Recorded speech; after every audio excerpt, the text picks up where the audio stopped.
មុនសុំលេងលោកេហៅខ្ញុំឲ្យភ្លេចសូមព្រះបន្ទូលទានចិត្តឲ្យចិត្ត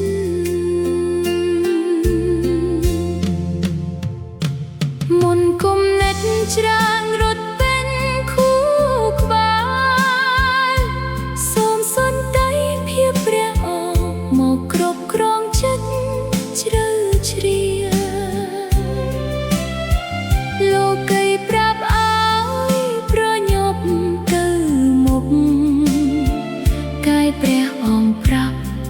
ចូលស្ងប់ក្នុងទ្រង់បានសុខមនុស្សជាច្រើនពឹងកំឡុងខ្លួនឯងចុងថ្ងៃហត់នឿយហើយបាត់សេចក្តីចាំងใจតែខ្ញុំសូមចាប់ផ្ដើមជាមួយព្រះ